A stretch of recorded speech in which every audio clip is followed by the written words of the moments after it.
Okay guys, couch to 5K, why I think they're absolutely the biggest load of shit I've ever heard of in my life. Now fair enough, they may have worked a couple of years ago, but there's an awful lot more efficient ways of getting people to run faster or run longer.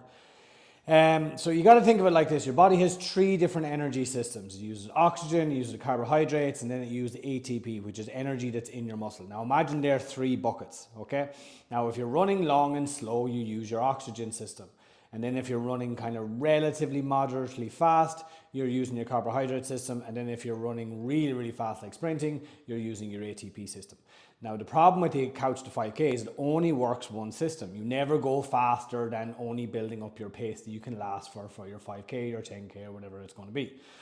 But what you have to understand is that you're missing training the other two energy systems, like massively. Like those two systems work more together than they do apart. And what I mean by that is, if you work your slow system, that's it, fine. You deplenish or you deplete that and then it replenishes itself.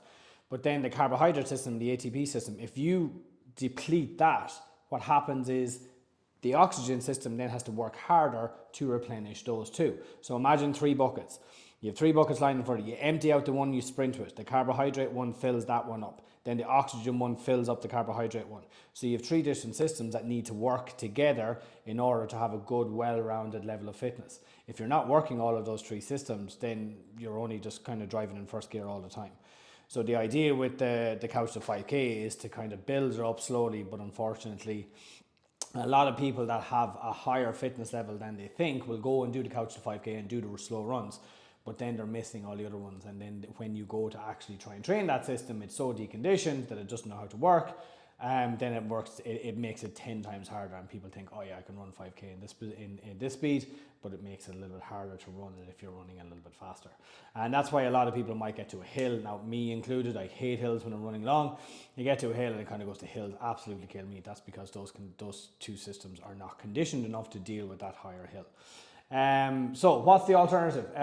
Basically what we do is we're getting people to go with couch to 5K, or to want to run a 5K. We'll have 3 different days. We'll have one long day, we'll have one interval day. And what I mean by interval day is we'll be short intervals. They'll be like 200 or 300 meters, but we'll be getting them to go 20 or 30% above their normal 5K pace or their target 5K pace. Now, we're not trying to kill people. All we want to do is get them to run that distance at that speed and then give them full recovery. The idea for the full recovery is that the three systems start to replenish each other so that you have the energy to go again. That's what we mean by intervals. Then we'll have a sprint section. And again, everybody hears sprint, they go, oh fuck, I'm going to tear something. That's not the case. We are getting you to do maybe 60 to 80 meters. It's maximum aerobic speed. You might do 60 to 80 meters. Then you might rest for the remainder of a 45-second interval, and then you go again. Now again, that pace should be faster than the previous interval that you were doing. So you get slow, moderate, fast. And then you get all three energy systems to work together, and then they end up replenishing each other, and then you get a better all-around level of fitness. There's my reasoning in a very dumbed down way of what happens with your physiology when you're running. So all the Instagram trolls or the people that think I've missed out a few things, this is a very, very basic way of explaining it, but it gets the point across. Hope that helps, guys. Any questions, give us a shout in the clinic. Thanks.